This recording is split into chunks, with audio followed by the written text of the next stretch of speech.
Yo, what's up mga tropa pips? Magandang araw po sa inyong lahat at welcome po dito sa aking vlog. At ngayon po, ito po ang ating pag-uusapan at ito ay medyo nakakabahala dahil ito daw po ang ating butihing General Nicolas Torre III ay na-hospital daw po. Ako po'y nabahala, bakit? Aba, hinahangaan natin 'to. Siya po ay, kakatalaga lamang sa sa CIDG. Tapos, ma-o-ospital po siyempre 'di ba, tayo'y nababahala sa kalusugan at kalagayan ng ating Superman, sa paghahanap dito kaya Kibulok doon po sa KOJC compound sa Davao at wala ng iba kundi si General Torre. Aba, nung pong nakita ko 'tong litratong ito, ako po ay, nalungkot, nabahala at, nag-chat ako kay, General Torre pero hindi po siya naka-reply pa at, busy. Tignan ko nga kung naka-reply si General Torre natin. Wala pa. Hindi pa naka-reply si General Torre. So, busy. Ngayon, siyempre nakita ko 'to ng personal si General Torre, napakasigla nito, malakas ang pangangatawan at, matipuno. Siyempre pulis, 'di ba? At, tingin ko health conscious si General Torre kaya po nung nakita ko 'tong litrato na ito, nakakalungkot, 'di ba? At, sabi ko nga, ano talaga 'to kumbaga, baka may nangyaring hindi maganda kay General Torre. Kaya po ako, nagtingin-tingin, nag-ano ko, nag-research, tingin-tingin ako dito sa ating, ah, FB at ito po yung nakita ko, Diyos ko. So ito po ayon po kay, Jason sa nagsugod na ang gaba. Kumbaga parang nakarma na daw itong si si, General Torre at ang nakalagay pa nga po dito, nagsimula na magbaba ng kaparusahan ng Ama sa mga taong umabuso sa kapangyarihan at nagmalabis sa mga inosenteng religious missionary ng KOJC. Isinugod sa pagamutan ng isa sa namuno sa pagkubkob sa religious compound ng Kingdom of Jesus Christ. Those who live in the tower of power shall one day fall to the ground. Yan na. So, sinugod daw po sa pagamutan itong ating General Torre. Ang ating hinahangan at talaga namang idol natin sa paninindigan para po mahuli itong nambubulog ng iba't ibang pastoral gabi-gabi na si Kibulok, sinugod daw po sa pagamutan. Siyempre, nakakaano, 'di ba? Parang ano ba 'yon? Nagtatagumpay ba ang kasamaan dito sa mundong ibabaw at yung mga mababait na tao katulad ni General Torre ay binibigyan ba ng sakit talaga, 'di ba? Parang papaano ka, parang nangyari, ang bait-bait ni General Torre tapos ganyan na nangyari. At, hindi lang po 'yan, meron pa pong, isang post, eto, 'yan, post naman ito nung, June Abine. Sabi po dito, sinugod daw sa ospital si General Nicolas Torre. Ano kaya sakit niya? Mukhang malala. Naku, 'di ba kung makikita niyo naman po sa litrato na ito at may mga aparato sa may uluhan niya, merong parang dextrose at siya ay naka-hospital, uniform o hospital wear, hospital dress, nakakumot at, mukhang maganda naman yung ospital dahil, mukhang high-tech, 'di ba? Pero 'di ba may mga nakasabit na parang mga likido, siyempre nakakabahala, 'di ba? Mukhang malala, sabi po dito sa post na ito. Padalhan kaya siya ng bulaklak ng Malacanang? Hindi naman uso dito sa atin sa Pilipinas yung gano'n, eh. 'Pag ikaw, ano na, nategi na, nagurgur ka na, tegi ka na, yun, padadalan ka ng bulaklak, yung corona. Pero ganitong may sakit, hindi uso yung mga bula-bulaklak, eh, 'no? Sabi pa dito, o baka kay OJC pa mauna mag-pray para sa kanya at magpadala ng bulaklak. Ay malabo pong ipag-pray yan ng kay OJC. Malabong ipag-pray ng kay OJC yan. Baka ipagdasal pa na magtuloy-tuloy. So balik tayo, malungkot tayo. Bakit po, sige. So, sabi pa dito, ang buhay ay parang gulong. Minsan nasa taas tayo, minsan nasa ibaba. Kaya mas okay magpakumbaba at rumespeto sa kapwa. 'Di ba? General Nicolas Torre. Na pangaralan ng ating General Torre dahil nga po sa pagiging marubdob nito at talagang buong-buo ang kanyang desisyon, ang kanyang paninindigan na hulihin si Kibuloc doon po sa KOJC compound at ito daw po ang dahilan kaya daw po kinakarma na ngayon si General Torre. Bilog talaga, ako talaga naniniwala dun, bilog talaga ang mundo. Bilog po talaga ang, yung bilog talaga yon, 'di ba? Kaya nga kung makikita natin dati si Kibulok ang sigla-sigla, "Han pam pam pakidam pam pam pere pimpera pam pam pespra kanaites, ihulog ang pera sa inyong mga ilagay ang pera sa mga donation box. Ah, para kayo makapasok sa pinto ng langit. Akong bahala sa inyo. May kwarto ko doon. Ang doorknob ginto. Patutuloyin ko kayo doon sa langit. Malakas ako kay Ama. Di ba? Mga ganun eh.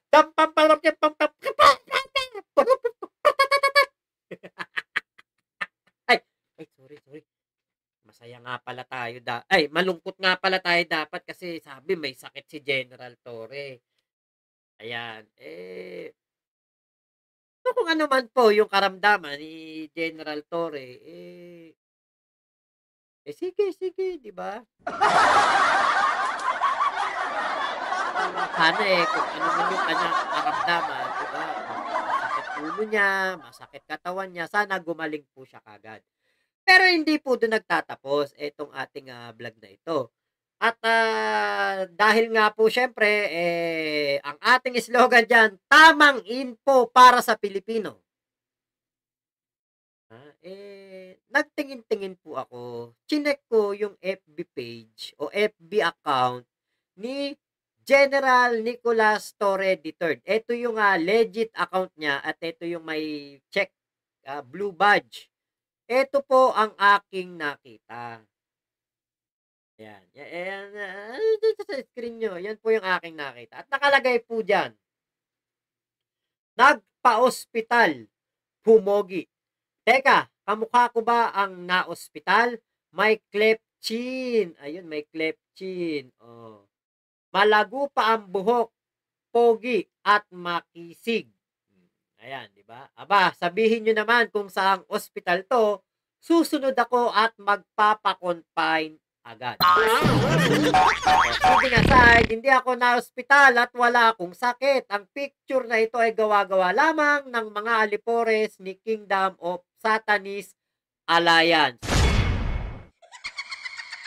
Ang, sa dami ng oras ng isa sa mga taong ito, dahil jobless nga at sinuka na ng mainstream media, naisipan na namang manloko ng kapwa. Ito yung sabi ni General Torre sa kanyang post. Ni General Torre, kung hanggang doon lang ba yun?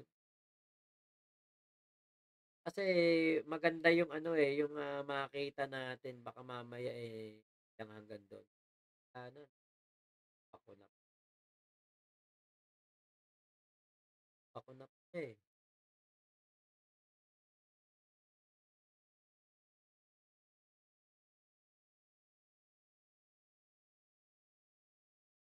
Nicolas to. Ay,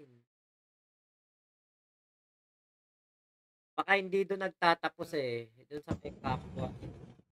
Anyway, kumbaga dito sa atin pong, pinapakita na screenshot ng post ni General Nicolas Torre III, sinosoplak niya po ang,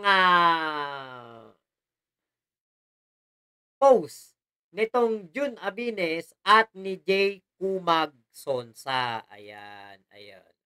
Yan yung, kinokontra or pinapabulaanan ng ating General Nicolas Torre III.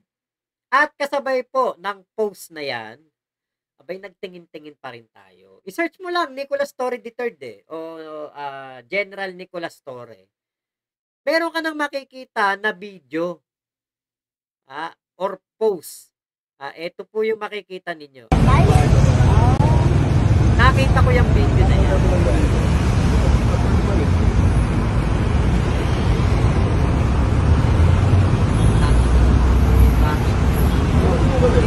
Nahanap. Hinahanap. Ano itsura ng bata? Diba? Nakapagtataka naman, ba't may ganyang video si General Torre? Syempre, parang, ano natin, di ba, may sakit nga daw si General Torre. Bakit ganon? Bakit, nandyan siya sa may, gilid ng kalsada? Alam niyo, napakarami pong, post dito sa, sa FB, na nakaratay sa banig ng, karamdaman etong, si General Torre. Napakarami po, post, puro mga gaba, kasi maraming galit po ng mga taga, Davao kay, General Torre III. Pero 'di ba diyan sa video na 'yan na nakita natin, eto pa, eto po, nagtatatakbo pa si General Torre at kasabay pa po ito ng kung saan ay, na-confine daw po o kumbaga'y nagkasakit po etong, si General Torre. Inggit ka, no?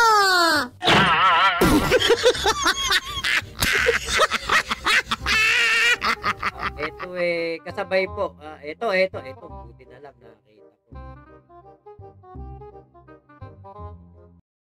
Nakita ko yung post, lagay natin. Yan, video na yan, tignan nyo si General Torre. Mukha bang may sakit dyan yan?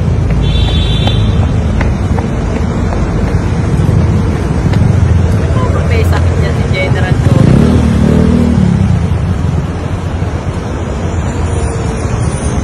Mukha bang na-confine dyan?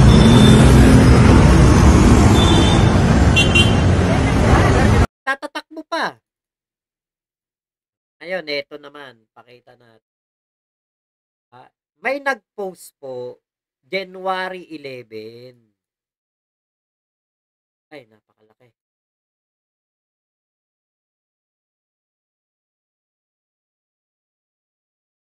May nag-post po, January 11 at, nakalagay po sa post, ayan, etong si Melaisa B. Fernandez, pinapasalamatan niya, January 11, 12:43 AM. Magandang araw po. Ako po'y lubos na nagpapasalamat kay Director CIDG Police Brigadier General Nicolas D. Torre III at sa mga miyembro ng pulisya from Guadalupe Substation 7, lalo na kay, ayan, Police Major Welken T. Doblejas, sa pag-recover ng aking cellphone na na-snatch. Ayan po ang pinapasalamatan diyan si General Nicolas Torre III. Ayan. At may litrato. May litrato. Ayan. Litrato. May patunay na etong si General Torre ay pinapasalamatan po nung tao doon, 'di ba? Ayan eh.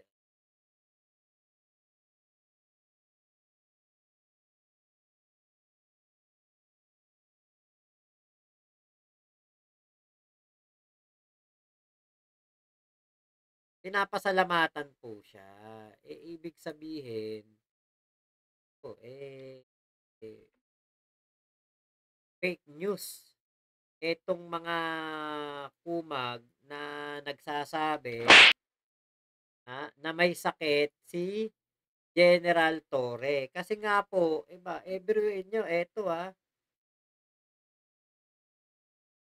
January 11, pinapasalamatan dito si General Torre. May picture pa at may video po diyan.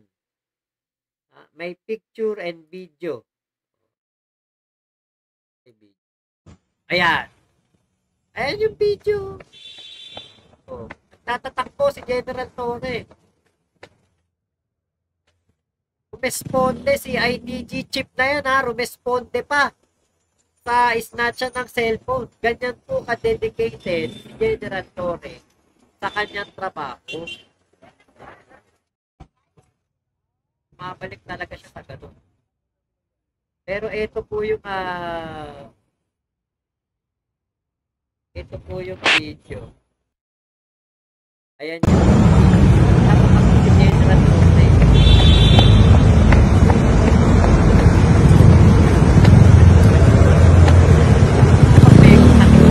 Nakakonfine niya. Ayan General Torre.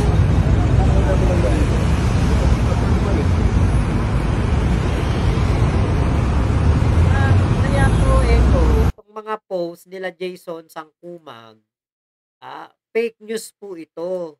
Dahil si General Torre po ay wala pong kahit anuman lang nakaramdaman at malakas po ang kanyang pangangatawan. Kapag po nag-reply na, ito nga si General Torre, i-update ko po kayo. Pero ito po, ipapasa ko sa kanya itong vlog ko na to. Ito po,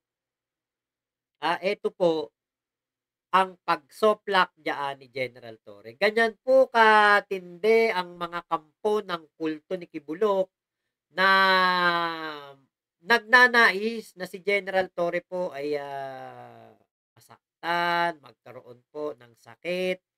Hindi po mangyayari malabo. Kaya alam nyo, sa totoo lang, nung nakita ko to, sabi ko, wala, desperado na talaga si, pangalan nito, si Jason sa. Kasi, talagang soplak siya dito. Nicolas Torre III with blue badge, you might check. Yan po ang account ni General Torre sa FB. Kanya po yung post at sinabi nga po niya, hindi daw po siya na ospital. Hindi siya na ospital at wala siyang sakit. Eto nga, litrato lang na minani obra. Pinalitan mukha ni General Torre. Naniwala ang mga DD sheet. Ganun po sila katatanga. Tapos, 'di ba, nagpalabas sila ng pulburon video ni PBBM, sinasabi nila authenticated, hindi daw AI. What more pa kaya yung ganitong litrato kahit ako kaya ko 'to kahit mukha ni Jason sa kaya kong ilagay dito na may sakit kaya po nako ginagaba na po talaga naman ang mga kulto ni Kibulok at yan po ay sa pangunguna na itong si Kibulok. 'Di ba? Hindi na bigyan ng pagkakataon si Kibulok na makasali sa isang interview para mangampanya. At gusto rin daw po no na magpiyansa para makapangampanya din. Ka na mangampanya, Kibulok. Manahimik ka dyan sa kulungan. You're not a free man. Kulong ka. Manahimik ka dyan at wag ka na mangampanya dahil kapag ikaw naman ang naging presidente, kaya maging senador, baka ipaligal mo pa ang pambubulog sa mga pastoral. Kaya wag ka na. Kawawa naman yung mga pastoral ko. Kaya po, salamat sa paglilinaw na ito ni General Nicolas Torre III at hindi po totoo na siya ay nagkasakit. So, soplak ang mga DDF, soplak ang kulto ni Tibulok, lalo-lalo na si Jay Kumag Sonsa. So, buti na lang talaga magaling si General Torre. May humor pa ang kanyang post, di ba? Alam nyo, si General Torre po, mabuting tao to. Hindi niya kasalanan kung manindigan siya patungkol po sa paghuli diyan kay Kibulok sa KOJC. Kasi kung hindi naman po nanindigan si General Torre, natakot kay Bongo, kay Bato at kay Robin Padilla, na inuwi pa nila, dinala pa nila ang Senado doon po sa Davao City, sigurado po ako na baka nasibak naman sa pwesto etong si General Torre na tanggal sa serbisyo dahil nagpabaya siya sa kanyang trabaho. Buti na lamang po at may paninindigan, matapang at talaga po namang malinis ang kanyang konsensya at malinis ang kanyang pagtatrabaho. Walang bahid ng kahit anuman pong paninira, pamumulitika o pansariling interes ang ginagawa ni General Torre doon po sa Davao City KOJC compound. Buti na lamang talaga hindi bumitaw si General Torre diyan sa KOJC compound at ngayon po ay nakakulong na ang isang nambubulog ng pastoral gabi-gabi. Iba-ibang pastoral ang binubulog, kaya po dapat lamang siya na masakote at magdusa doon po sa Oblo. So, congratulations kay General Torre at better luck next time kay Kibulok. Better luck next live pala. So, yun lamang po. Maraming salamat. Ingat po kayo. Nasa panig kayo ng Bugdog Momo. Chup-chup.